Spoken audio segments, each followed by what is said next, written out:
What's going on, everyone? ODC here, and I'm back with another action figure review. Today's review, we're going to take a look at the Mythic Legion's Advent of Decay. This is Herra Serpenspire.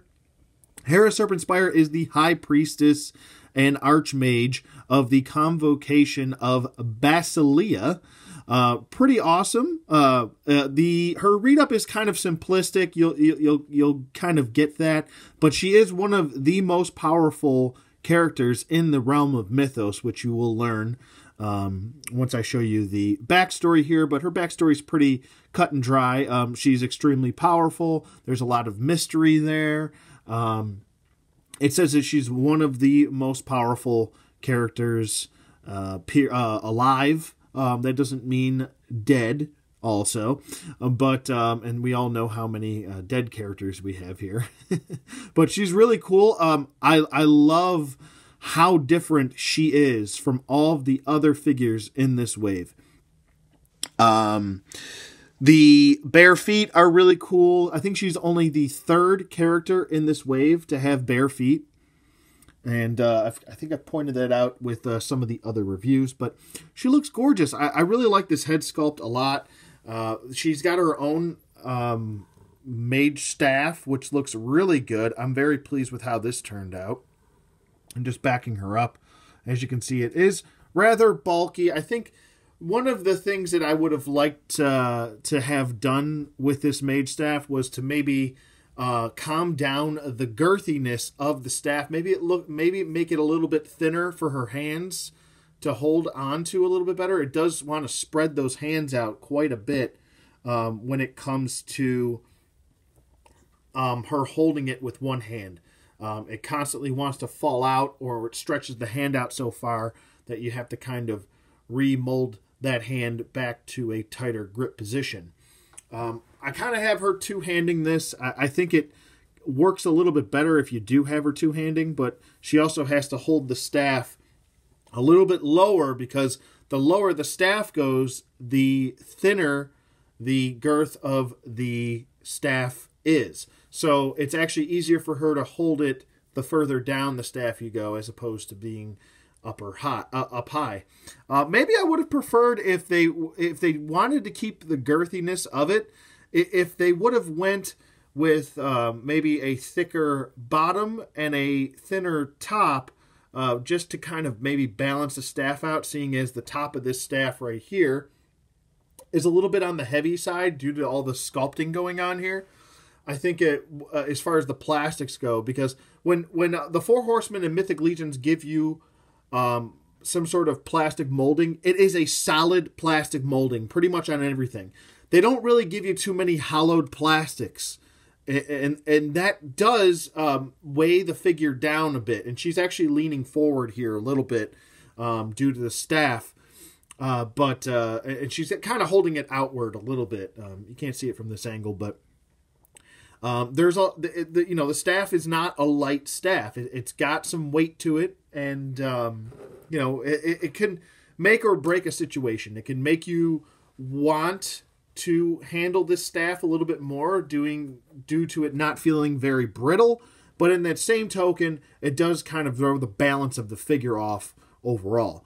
She comes with a pretty decent amount of weaponry here. Taking a look at the first piece, this is a newly sculpted dagger we've got here. If my camera will focus, there we go. It looks pretty cool. I like the new design of the dagger. I think it's nice that we got a little bit more variety with some daggers, seeing as we were getting pretty much the same dagger since Wave 1 for quite some time. But it's nice to see some variation here. We've got some silver paint for the blade and then some gold for the handle. Moving on, we've got this other dagger with a sheath. It looks pretty cool, and it is removable. So there's some nice silver paint for the blade and some gold for the handle. And then we've got some gold on the sheath with some green. So that looks really good too. Up next, we've got the scimitar-style sickle swords, as I like to call them. This is the same weapon that came with Thistlethorn and several others, like the female vampire knight or legion builder, whatever you want to call it. It's pretty cool. I like the different color for the handle here. We've got a silver for the blades, and then we have a blue for the handles. And you can plug this into the other side, and you can dual wield if you want to, if necessary. So pretty cool. I like this. This is also another newly tooled, newly sculpted weapon right here for these characters. I like it a lot. Moving on, we've got the same old sword, as I like to call it. It's the sword that we were previewed to in the previous waves of Wave 1, where it was introduced. It's a beautiful looking sculpt, but it's just overly common now, and it's few and far between that I give these to a character, unless they're like maybe like a Legion builder or something like that, some sort of army builder, that type. But nice silver for the blade, and then we've got a gold for the upper portion of the handle, and then the shaft of the handle, we've got some purple, and then some gold for the bottom stud. Okay, and last up, we've got her Mage staff, and it looks really cool. Definitely a very unique design to this character as far as this staff goes. I could see them maybe reusing this staff down the road. I like the gold with the silver, and then the nice little blue ball right here. It's kind of like a metallic blue right there. Or actually, it's a flat blue. I take that back. And then we've got this beautifully sculpted spiraling snake kind of going up the Mage staff. Looks really good. Very pleased with that. Nice sculpt for all the scales going throughout the snake. And then some smooth portions for the rest of the snake going down the staff. Very pleased with this staff overall. And I like the actual these kind of look like wings going on right here. Like bird's wings. So really nice. Very unique, like I said, to this character. And very pleased with how it turned out. Overall, like I pointed out in the beginning of the video, I just kind of wish that this staff was a little bit on the thinner side so she can grip it a little bit better. But I'm pretty pleased with the final product as a whole. But she does come with a belt, and you do have to remove the torso piece to get the belt on, or maybe one of the legs to kind of fish it upward. And then she comes with this beautiful, very lovely, long, I guess you want to call this skirt piece. Looks really cool. I think it fits the character nicely also. There's no black dirt paint shading going throughout or anything like that. It's very, very clean looking. I like it very much so. Nice color. It's pretty consistent with the rest of the purple on her. It's close enough. It's going to be a little bit different due to it being cloth, but no big deal there. I'm glad they decided to go with the cloth. It does bring out this nice flat purple right here for her lower waist piece or her crotch covering piece. And then and pretty much what you want to do to get this on, and this is the proper way to have it set up. Like I said, technically this is the way it's supposed to be set up, but you can have the skirt hanging over this if you simply want to remove the torso and then remove this belt piece, because once you take the torso piece off, there's a belt piece right here, and you just pop that off, and then you pop the skirt on over the ball peg for the waist. And then, but if you wanted to have this maybe hanging over the armor, you could. It's an option. You know, it's all about customization for Marvel, or I almost said Marvel Legends, for Mythic Legions here. The last piece I want to talk about is her hair. Now, when she comes in package, just to forewarn people, in case they want to pick her up, her hair is a separate piece. It is not all one piece. Kind of wish it was all one piece, because I'll be honest with you, thought this was just going to plug right in, no big deal, no big hassle, but it took a little bit of finessing, to be honest with you. Her head, and I'm not going to remove it because it's kind of a pain in the rear end to remove and then put back on. Her head peg on the top here, let me get my pointer out so I'm not sticking my hands up all up in the video here. The peg hole is right around here, where the third little row for her braid is. Now, this section plugs into this hole. But the problem with this is, and you could use a Dremel on this if you wanted to, just so it fits a little bit better. But to get a really nice tight fitment, you kind of want to leave it the way it is. Now, when I tried to plug it in cold, it was just not going in. I tried once, and then I was like, you know what? Screw this. I'm using heat. Now, you can use hot water. It takes a little bit longer to boil the water and do all that. Just use a heat gun or use a hair dryer, whatever. Just use some heat. Use some hot air on that hole right here, this peg hole, and then it'll just slide right in. No big deal. It literally took me maybe 10 seconds to do after I heated up that little ball peg hole. But it does port right in there. Just to point this out, it was not easy to do straight out of packaging, so I highly recommend, I'll say it again, I highly recommend that you use some heat on the hair. As far as Herra's articulation does go, her head can swivel at a full 360 rotation, no issues there. Like I said, if the hair gets in the way, you can just kind of move it. Her head does look down, and it does look up, so good range of motion looking up and down. It does pivot side to side, and no jive turkeys, no gobbles, no turkeys at all. She can swivel a little bit at this ball peg joint where it's plugged in, so you do have a little bit of a swivel right there in the head. And then, like I just showed you, you do have a swivel here at the lower portion of the hair. Her arms can go, I don't know why I'm reaching over like this. Her arms can go up about this far, and to depeg, I might have to use some heat on that, but her arms go up about that far, and they do go down. Full 360 rotation at the arm, a single bend at the elbow, and there's full range of motion right there. It's about 90 degrees. A swivel at the elbow. She does have a swivel at the gauntlet, a swivel at the wrist, hinge joint at the wrist, which goes back and forth, and then she does have a pivot side to side, and she can crunch back, she can crunch forward, and she can swivel also at the diaphragm joint. She can swivel at the waist.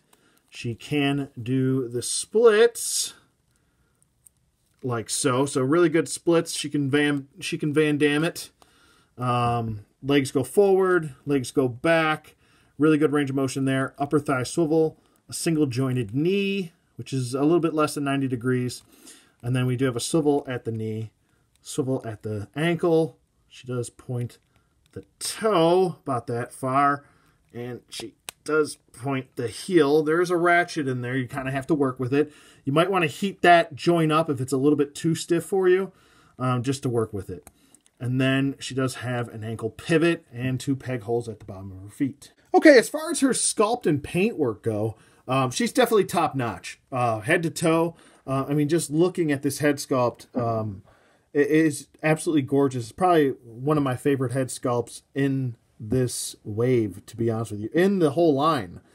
There's a whole lot going on here, and it's just done so well. Just to a T, done so well. And she does kind of have similar markings to Aza Spirit Bender. So I wonder if she's got something to do with Aza's backstory here. I'm not sure if it's 100% the same color. I'd have to get the two together here, but it is similar, I guess, in the style of the markings. I'm not saying in the exact same way, but I really like the sculpting, the little bit of sculpting right here of the hair coming down. That looks really good. I like that a lot. The face sculpt looks gorgeous. Like I said, I like the whited out eyes. That looks really good. The I guess this would be technically a snake with wings right here in the front. That is something else right there. Look at that. It's a nice sparkly green too that they went with. Really like that a lot. It's like some, almost looks like little flakes or something like that going throughout. You can actually see the sculpt on here for the wings. You can see all the feathers sculpted, and then the scales sculpted for the cobra head. That looks really cool. So very unique in that design. And then we've got the hair itself, which looks really cool. I showed you the hair pretty much in detail already. I'm not going to harp too much on it, but at the bottom here, we do have some extra added sculpting for the bottom of the hair. That looks really cool. A nice little ruby or gem or something at the bottom. It's actually a flat blue, which looks really cool. Down towards the breasticles, or chesticles as I call them, we've got a really nice snake motif going on for the chest piece. It actually looks like two snakes kind of coiled up and then meeting up here where there's a gem or some sort of design right there in the centerpiece right here. It looks really cool. It just fits the character so well. Moving on to the lower portion, though, we've got a nice little belt piece right up here that is attached to some thigh armor, which is a little bit on the shorter side. No big deal there. Looks really cool with the skirt piece, which I've touched on already. And then moving on to the legs here, everything looks really good. Nice sculpt. We've seen this sculpt for the leg armor before. Moving on to the feet, we just got pretty much some regular kind of toes there. It would have been cool if they would have added in maybe like a toe ring or something like that for her. I think that would have fit her character nicely, but, you know, no big deal. Okay, as far as size comparisons go, we've got two Marvel Legends here. On the right, we've got Multiple Man on the Bucky Cat body mold. On the left, we've got Luke Cage on the Hyperion body mold. Okay, next up, we've got two female Marvel Legends. On the right, we've got Valkyrie, and on the left, we've got Psylocke. Next up, we have a WWE Elite figure on the left in Shawn Michaels. On the right, we've got a DC Universe Classics Hawkman. And last up, we've got a Motu Classics in Vicor on the left. And on the right, we've got Sir Gideon Evans brand. As far as her packaging does go, we've got the single-carded Mythic Legions packaging right here with the Mythic Legions logo down below. On the upper right, we have the Four Horsemen logo on the left. It says mythiclegions.com, sourcehorseman.com, which is the forum, and storehorseman.com. On the back, we've got some beautiful card artwork, which is featured in the inside of Mythic Legions comic issue number 1. We've got Artemis Silverchord, we've got Faunus, and we've got Joe Run Runshaper. On the one side, we've got the Convocation of Basilea's clan logo. On the other side, we've got a picture of Hera. And there's her read-up. If you want to pause it and read it, you can. Is it Basilia or Basilea? I don't know. Okay, so my final verdict for Herra Serpenspire is definitely a 2 thumbs up. Full recommend right here. She's got good articulation, decent range of motion. I like the articulation in the hair as well. That gives you some extra options instead of it being one full sculpt. I know maybe I did allude to that earlier, that maybe it would have been better if they had one full sculpt, but I actually take that back after I've had time to think about it and maybe play around with the figure some more. I think it makes sense that they put those hinge joints there so you can articulate the hair however you want. You don't have to have it positioned in only one way. The hair is a little bit on the heavy side. I'm not going to deny that, but it doesn't really mess with the head as far as positioning it, whether you're having her looking up, down, left, right, anywhere. She will hold her position, so it's not that big of a deal as far as that goes. It does kind of throw the balance of the figure off a little bit due to how thick the hair is. Also, how thick the staff is right here. It is a little bit on the heavier side and a little bit on the too girthy side. Those would be the two things that maybe I would, if I could go back and fix those, I would. I would probably make the staff a hollow plastic and then make it a little bit thinner just so she can fully get the grip all the way going up the staff. And then for the hair, I might use a hollowed plastic just because it's a little bit easier, I think, on the figure's weight as far as being very top heavy. But other than that, I'm really pleased with the amount of uniqueness that this figure is. I want to say she's one of the most unique figures in this wave as far as getting newly tooled figure weapons, getting newly tooled mage staff looks really great. A newly done head, it just looks so good. I mean, they could have went a much lazier route, and they didn't. They even decided to go in that beautiful breastplate that she's got there. She comes with 2 daggers, 1 dagger's with a sheath, and those kind of sickle swords that you can kind of turn into a dual-wielding staff sword-ish combo thing. I don't know what the technical term for it is, and she also comes with a larger sword as well, the same old sword as I like to call it. But overall, really pleased with this figure, and yeah, but let me know what you guys think in the comments below. Do you like Herra? Do you not? But let me know in the comments below. And hit that subscribe button if you haven't. Hit the bell for notifications until you see 2 little parentheses hanging over the bell. That way you know you'll get all notifications instead of occasional notifications. Be sure to hit the like button if you like this review and you want more like this. And yeah, that's pretty much it for me. And I'll see you guys on the flip side.